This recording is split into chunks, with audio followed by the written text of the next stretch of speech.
দেখো কম্পিটিটিভ পরীক্ষায় রিজনিং সেকশনের আন্ডারে যে সমস্ত চ্যাপ্টার থেকে কোশ্চেন আসে তার মধ্যে একটা গুরুত্বপূর্ণ চ্যাপ্টারটা হলো ডাইস। হ্যাঁ, নিশ্চয়ই ছোটবেলায় লুডো খেলেছো বা এখনো হয়তো খেলো, এবং এই লুডোতে যে ডাইসটা ব্যবহার করা হয়ে থাকে ওই ডাইসটা নিয়েই কিন্তু আজকের আমাদের এই অধ্যায়টা হবে। এবং এই সমস্ত ডাইস রিলেটেড যে সমস্ত কোশ্চেন পরীক্ষায় এসেছে তোমাদের সঠিক ট্রিক্স না জানার জন্য তোমরা হয়তো অনেকটা সময় এখানে ব্যয় করে ফেলো, কিন্তু আমি যে ট্রিক্স শেখাবো সেই ট্রিক্স এর মাধ্যমে কিন্তু তোমার কাছে এই সমস্ত কোশ্চেন পুরোপুরি একেবারে জলবাদ হয়ে যাবে এবং তুমি কোশ্চেনে দেখা মাত্রই কিন্তু সাথে সাথে তুমি উত্তর করতে পারবে। তাহলে চলো আজকের ক্লাসটা শুরু করা যাক। চলো দেখো, আমাদের লুডো যখন আমরা খেলি তখন আমরা যে ডাইসটা ব্যবহার করি ওতে বলতো কতগুলো সারফেস থাকে, মোট 6টা সারফেস থাকে এবং প্রতি সারফেসে একটা করে ডিজিট লেখা থাকে। তোমাকে বলে দেবে যে কোনো একটা সারফেসে কত নম্বর নাম্বার আছে বা কতগুলো ডট আছে, তোমাকে কোশ্চেনে বলে দেবে। তোমাকে বলতে হবে ওই সারফেসের ঠিক অপোজিট সারফেসে কতগুলো ডট বা নাম্বার আছে সেটা কিন্তু তোমাকে কোশ্চেনে জানতে চাইবে। যদি টপের সারফেসে বলে দেয় তাহলে তোমাকে বটমের সারফেসটা জানতে চাইবে ওর অপোজিটে কত নাম্বার আছে।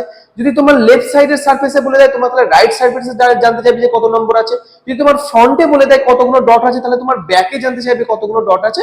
তো এই সমস্ত কোশ্চেন গুলো আমাদের পরীক্ষায় যত ধরনের এসেছে এবং তার জন্য উপযুক্ত কোন ট্রিক্স ব্যবহার করে অল্প সময়ের মধ্যে অ্যান্সার করা যাবে সেটাই আমি শেখাতে চলেছি। দেখো প্রথম এখানে কোশ্চেনটা কি বলেছে, how many dots are there on the face opposite the face with two dots. মানে একটা তোমাকে ডাইস দিয়েছে, ডাইসের একটা ফেসে তোমার দুটো ডটস আছে, ঠিক তার অপোজিট ফেসে কতগুলো তোমার ডট থাকবে তোমাকে বার করতে হবে। এবার এইটা ক্যালকুলেশন করার জন্য তোমাকে মোট 4টে দেখো এখানে ডাইসের ছবি দিয়েছে, যে একই ডাইস 4বার এখানে বিভিন্নভাবে ফেলা হয়েছে। তো 4বার যখন আমরা ডাইসকে ফেলেছি তার মধ্যে প্রথমবারে আমাদের সবার উপরে পেয়েছিলাম 2, বাঁ দিকে 3, ডান দিকে 5। সেকেন্ড ডাইসটাতে দেখো উপরে আছে 6, বাম দিকে 4, ডান দিকে 5। 3 নম্বর ডাইসটাতে উপরে আছে 2, বাম দিকে আছে 1, ডান দিকে আছে 3, এবং 4 নম্বর ডাইসটাতে উপরে আছে 6, ডান দিকে আছে 4, বাঁ দিকে আছে 1। মানে একটা ডাইসকে বিভিন্ন ভাবে অ্যাঙ্গেল থেকে ওরা দেখিয়েছে। তোমাকে এই 4টে ডাইসকে ক্যালকুলেশন করে তোমাকে বলতে হবে যে 2 এর অপোজিটে কত নম্বর ডিজিট আছে বা কতগুলো ডট আছে এটা তোমাকে বার করতে হবে। আমাদের প্রথম কাজ হবে এই 4টে যে ডাইস দেওয়া আছে তার মধ্যে যে কোনো দুটো ডাইস তুমি চুজ করবে। কোন দুটো ডাইসকে চুজ করবে? যে দুটো ডাইসের মধ্যে কেবলমাত্র একটা করে ডিজিট কমন আছে। দেখো আমি প্রথম নম্বর ডাইস আর দ্বিতীয় নম্বর ডাইসকে যদি আমি দেখি, দেখো প্রথম নম্বর ডাইসে আমার কি কি সংখ্যা ছিল বলতো? 2, 5 এবং 3। এবং দ্বিতীয় নম্বর ডাইসে কি কি ছিল বলতো? দ্বিতীয় নম্বর ডাইসে ছিল 6, 5 এবং 4। তাহলে এই দুটো ডাইসের মধ্যে কোনটা কমন আছে বলতো? এই দুটো ডাইসের মধ্যে একটা কমন আছে, সেটা হচ্ছে 5টা। হ্যাঁ, একখানাই কমন দেখার চেষ্টা করবে। যদি দুখানা কমন থাকে তাহলে কিন্তু সেরকম ডাইস নেবে না। তোমার দেখো প্রথমটা এবং 3 নম্বরটা ডাইসটা, এখানেও দেখো 2, 3, 5 আছে, ওখানে 2, 3, 5 আছে। তাহলে কিন্তু এখানে কতগুলো কমন আছে বলতো? দুখানা ডিজিট কমন আছে। তাই এইরকম ডাইস আমরা নেব না, আমরা সেরকম ডাইস নেবো যাতে কেবলমাত্র দুটো ডাইসের মধ্যে একটা ডিজিট কমন থাকে। তাই আমাদের প্রথম ডাইস এবং দ্বিতীয় ডাইসটাকে আমি নিলাম। আমার প্রথম ডাইস এবং দ্বিতীয় ডাইসে কমন কি আছে? কমন আছে 5। যেটা কমন থাকবে তোমার কাজ হবে সেই কমন নাম্বারটাকে হচ্ছে প্রথমে লেখা। তারপর কি কাজ হবে? তারপর কাজ হবে দেখো এই ক্লকওয়াইজ তোমাকে হচ্ছে লিখতে হবে। ক্লকওয়াইজ মানে দেখো যদি আমরা ঘড়ির কাঁটা কিভাবে ঘুরে বলতো? ঘড়ির কাঁটা ঠিক এইভাবে ঘুরে। তা তোমাকে ঠিক ওই যে ছবিতে যে নাম্বারগুলো দেখছো ঠিক তোমাকে এরকম ক্লকওয়াইজ তোমাকে লিখতে হবে। দেখো তাহলে প্রথম ডাইসটা যদি আমি দেখি, তবে যদি ক্লকওয়াইজ ঘোরাই 5-এর পর কি আসছে বলতো? 3, তারপরে কি আসছে বলতো? 2। তাহলে আমি প্রথমে লিখলাম 5-এর পর 3, তারপরে লিখলাম হচ্ছে 2। এরপর আমার কাজ কি হবে? এরপর আমরা সেকেন্ড ডাইসটাতে যাব। যেটা কমন আছে আমি কমনের নিচে কমনটাকে লিখবো। যেমন সেকেন্ড ডাইসটাতে কি আছে বলতো? 5 আছে, 5টা কমন, তাই 5-এর নিচে 5 লিখলাম। তারপরে এখানেও আমাদের কাজ হবে ক্লকওয়াইজ লেখা। দেখো যদি ক্লকওয়াইজ লিখি তাহলে 5-এর পর কি আসছে বলতো? 5-এর পর 4, তারপরে কি আসছে? 6। তাই 5-এর পর আসছে 4, তারপরে কি আসছে? 6। এটা লেখার পর দেখো এখানে মোট তুমি 5খানা ডিজিট দেখো দেখতে পাচ্ছ, এবং একটা ডিজিট কিন্তু এখানে তুমি দেখতে পাচ্ছ না। দেখো এখানে 5 দেখতে পাচ্ছ, 3 দেখতে পাচ্ছ, 2, 4, 6, কিন্তু আরেকটা ডিজিট এখানে হচ্ছে মিসিং আছে। যে ডিজিটটা মিসিং থাকবে তারা হচ্ছে এই কমনের ঠিক নিচে আমরা লিখবো। যে ডিজিটটা মিসিং থাকবে তাকে আমরা কোথায় লিখবো? ঠিক কমনের নিচে লিখবো। এবার এটার পর তোমাকে যাই কোশ্চেন দিক তুমি কিন্তু অ্যান্সার করে দিতে পারবে। কিভাবে বলতো? এটা লেখার অর্থ হলো 2 এর অপোজিটে থাকবে 6, 3 এর অপোজিটে থাকবে 4, 5-এর অপোজিটে থাকবে হচ্ছে 1। তাহলে আমার এই কোশ্চেনটাতে বলেছিল দেখো যে একটা ফেস আছে তাতে দুটো ডটস আছে, তার অপোজিটে কতগুলো ডট থাকবে। তাহলে 2 এর অপোজিটে কত থাকছে বলো তো? 2 এর অপোজিটে আছে যে 6। তাহলে আমাদের এই কোশ্চেনটার উত্তর হবে অপশন নাম্বার 4 6। বুঝা গেছে? চলো আগের কোশ্চেনটার মতন আর একটা কোশ্চেন সলভ করা যাক যাতে তোমার সমস্ত কনফিউশন ক্লিয়ার হয়ে যায়। দেখো সেকেন্ড কোশ্চেনটা কি বলেছে? বলছে find the position of a dice are given in the question figures, identify the number at the bottom where top is 6। মানে এখানে যে একটাই ডাইসকে যে 4 রকম ভাবে লেখা হয়েছে, তার মধ্যে একটা সারফেসে তোমার 6 আছে, এই 6 এর অপোজিটে কত নাম্বার থাকবে সেটা তোমাকে বার করতে বলেছে। তাহলে আমরা কি করব, আমি তোমাদের শিখিয়েছি। প্রথম তোমাদের কাজ হবে যে এমন দুটো ডাইস চুজ করা যেখানে একটা মাত্র ডিজিট কমন আছে। তো দেখো আমি এখানে 2 নম্বর ডাইস এবং 3 নম্বর ডাইসকে চুজ করলাম, কারণ 2 নম্বর ডাইসে আছে 4 1 and 5, আর 3 নম্বর ডাইসে আছে 1 3 আর 2। তোমার যদি মনে হয় তুমি অন্য যে কোনো ডাইসও চুজ করে দেখতে পারো। তো আমরা এইভাবে ক্যালকুলেশনটা শুরু করি। দেখো দেখো আমাদের প্রথম কাজ শিখেছিলাম বলতো, প্রথম কাজ শিখেছিলাম যে দুটো ডাইসকে আমরা চুজ করব তার মধ্যে কমন ডিজিটটাকে লেখো। দেখো 2 নম্বর আর 3 নম্বরের মধ্যে কমন কত ডিজিট আছে বলতো? কমন ডিজিট আছে হচ্ছে 1। তা প্রথমে আমি লিখলাম হচ্ছে 1। এরপরে আমাদের কাজ হবে ক্লকওয়াইজ নাম্বারগুলোকে লেখা।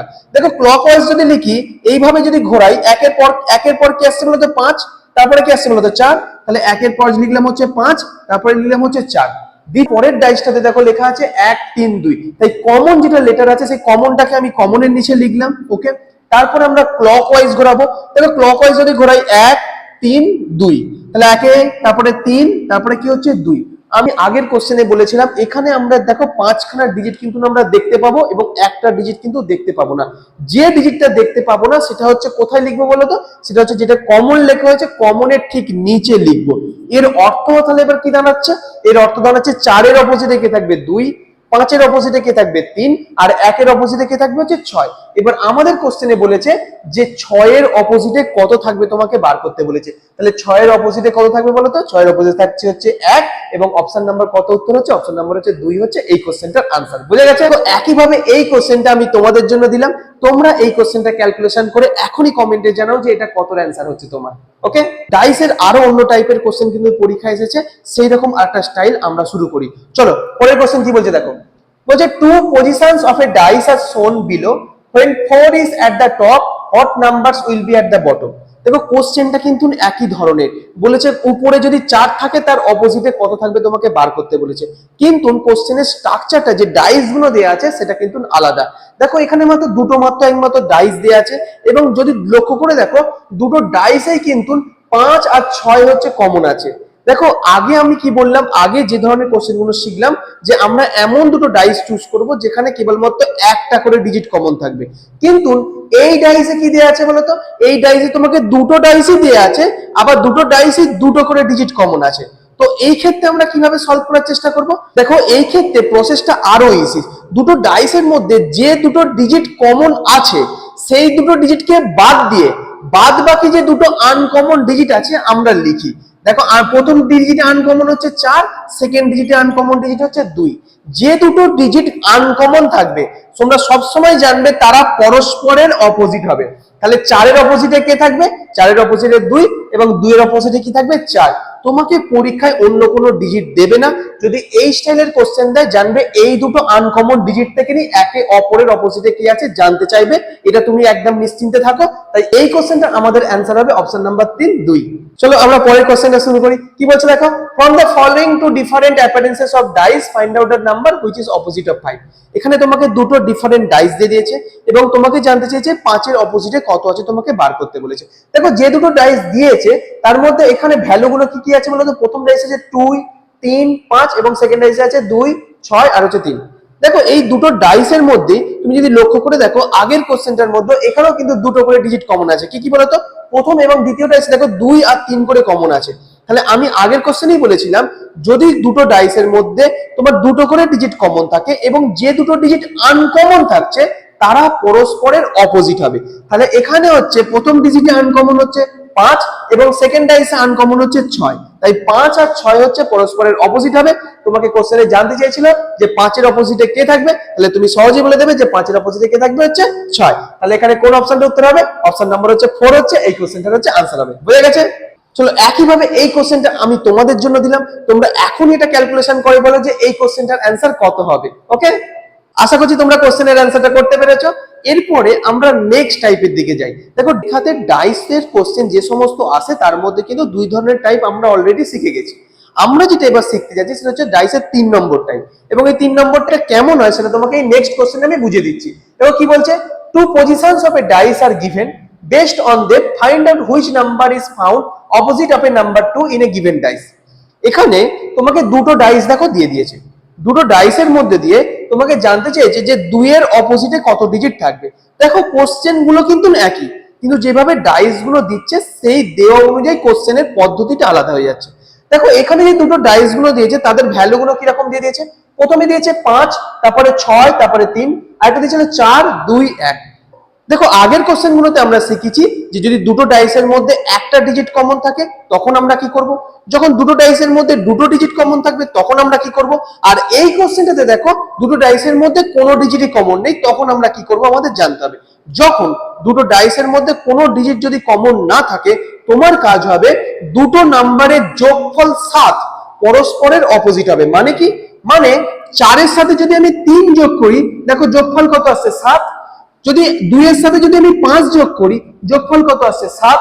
যদি 1 এর সাথে আমি 6 যোগ করি, যোগফল কত আসছে 7। তার মানে 4 এর অপোজিটে থাকবে 3, 2 এর অপোজিটে থাকবে হচ্ছে 5, 1 এর অপোজিটে থাকবে হচ্ছে 6। এই লজিকটা কখন অ্যাপ্লাই করব, যখন দুটো ডাইসের মধ্যে কোনো ডিজিট কমন নেই। এবার আমাদের এই দুটো ডাইসের মধ্যে দেখো কোনো ডিজিট কমন নেই, এবং আমাকে জানতে চেয়েছে 2 এর অপোজিটে কত থাকবে। দেখো 2 এর অপোজিটে তাহলে কত থাকবে বলো তো, 2 এর সাথে কত যোগ করলে 7 পাই, 5 যোগ করলে, তাহলে 2 এর অপোজিটে থাকবে হচ্ছে 5। অপশন নাম্বার 2 হচ্ছে এই কোশ্চেনটার আনসার। বুঝে গেছে? দেখো পরীক্ষাতে যে ডাইস রিলেটেড যে সমস্ত কোশ্চেন গুলো এসেছে তা কিন্তু এই 3 ধরনের যেটা টাইপ আমি শেখালাম এই টাইপের উপরেই বেস করে কিন্তু সব কোশ্চেন এসেছে। এবং আমি শিওর যে আমার এই ক্লাসটা করার পর তোমার ডাইস রিলেটেড কোনো কোশ্চেন কিন্তু আর পরীক্ষা হলে কোনো আটকাবে না। কিউব হচ্ছে একটা অন্য পার্ট, কিউবের ক্লাসটা আমি একটা অন্য ভিডিওর মাধ্যমে দিয়ে দেখাবো। তো আজকের ক্লাসটা এই পর্যন্ত রইল। যদি তোমার এই ক্লাসের মধ্যে কোথাও কোনো কনফিউশন থাকে বা জিজ্ঞাসা করার থাকে তুমি আমাদের কমেন্ট সেকশনে জানাতে পারো, বা আমাদের যে অফিসিয়াল টেলিগ্রাম চ্যানেল আছে ক্যারিয়ার পথ নামে সেই টেলিগ্রাম চ্যানেলেও কিন্তু তুমি জানাতে পারে। তো আজকের ক্লাসটা আমাদের এখানেই শেষ হচ্ছে, দেখা হচ্ছে নেক্সট রিজনিং এর কোনো ভিডিওতে। তো আজকের জন্য টাটা।